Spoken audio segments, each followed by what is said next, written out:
It is the return of the Bible verse of the day. Hello, everybody. I've been gone a little while, but I'm back to give you what you've been waiting for. Um, as you remember, the last time I was doing the Bible verse, my app wasn't working, so I just deleted that one too. I've gone through Spin the Bible app. What's another one?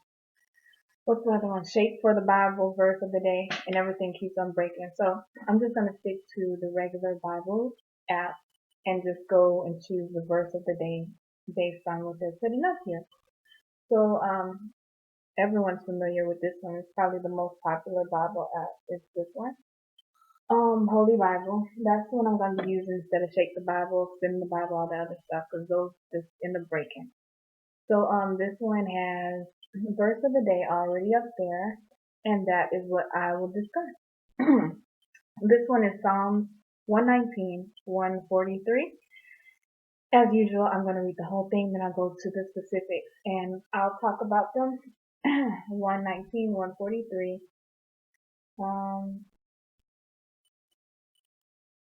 Yeah. So, um, hope everybody has been well while this is loading up. Continue to be so.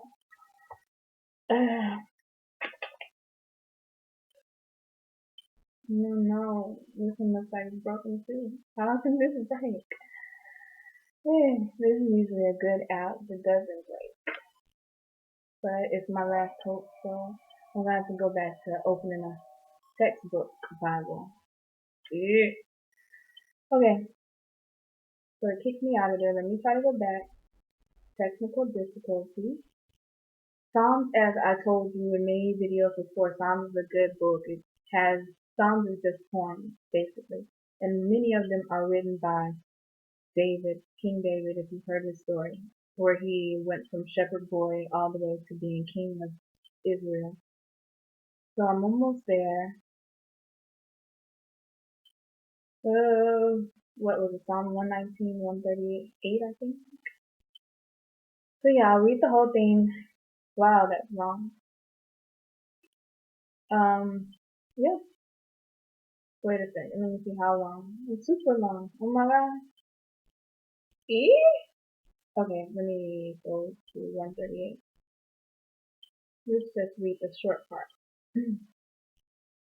Psalms 119, 138. Okay, here it is. It's titled Tasadi.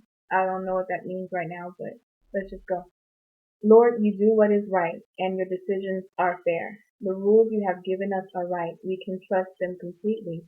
Something that really upsets me is the thought that my enemies ignore your commands. I love your word. Time and again, it has been proven true. I am young and people don't respect me, but I have not forgotten your instructions. Your goodness is forever, and your teachings can be trusted. Even though I have troubles and hard times, your commands give me joy. Your rules are always right. Help me understand them so that I can live. And that's just the basic, basic, someone speaking basically from their heart. That's what they're doing. And it sounds like this is David who wrote this one too. A lot of the Psalms, like I just mentioned, are written by David. Not all of them, but a lot of them. And this one you can tell it is one of them because he says, I'm young and people don't respect me. And that was something that he went through. He went through that issue where, because he was the youngest of his, 8 or 12 brothers? 7 or 11. I don't know if it was 8 boys or 12 boys in his family. But however many it was, he was the youngest all of them. And of course they weren't going to respect him in any kind of leadership role because he's so young. So they think they know it all and they're not going to give him the respect that he wants. So he's gone out. This is after I think he's defeated Goliath or whatever, and he's still going through some things. He's got all these enemies surrounding him, and he's going through all these things. And he's trying to get respect, but he's still a youngin'. And that's something he struggled with. So he's just talking to God in this prayer. He makes a poem out of this. He says, God, you do what is right. Your decisions are fair. I can trust you. I can trust what you say. I'm mad that people who are against you, people who hate God, they ignore what you say. But I love what you say. I love your word. I love your instruction. I love everything. And he's just saying, I won't forget what you taught me. Your goodness is forever. Those kind of things. Just a basic, simple prayer to God.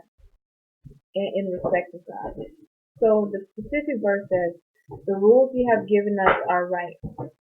We can trust them completely." And that's self-explanatory. Nothing to dwell on here. Nothing to indulge in. It's just simple. The rules you have given us are right. We can trust them completely. And what rules is he talking about? Everything that's written by God inside the Bible.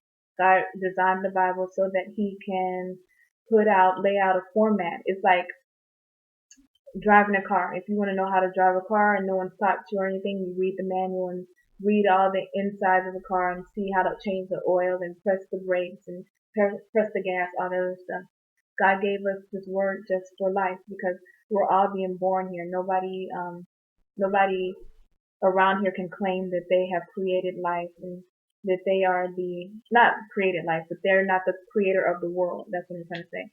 So any good maker is going to give instructions to the user. So that's what God is. He's the maker. He's not going to leave us completely, high and dry. Although he can't be with us in the physical sense, he's with us in our spiritual sense. And he's left all these instructions in the Bible to say, oh, this is what's good for you. And gives us a lot of rules of life and how to eat, how to live, what's best for us, just so we can have the best and longest life. That's what our God is about. He's about promoting what's good for your life. He's about promoting what's best for your life, etc., etc. So anything about good for your life, best for your life, that's what God's all about. If you're doing something that's not good for your life, God's not about that. Change your ways. So, just in summary, it says, "The rules you have given us are right. We can trust them completely." And yes, oh, actually, that wasn't the specific verse. Let me go back because we cut off. The actual verse, I was reading 138, but it's 143. So, good thing I flipped back before I went because you have been listening to this and probably like 138. I thought she said 143, which it did say. And I'm rambling till I can get there. Let's go, let's go, let's go. 143. And instead, that one says, "Even though I have troubles and hard times, your commands give me joy." That one's self-explanatory too. Even though you might go through the hardest circumstances, no one's life is really easy. I've been through some trying times my own self. But even though your times are troubling and hard, don't worry.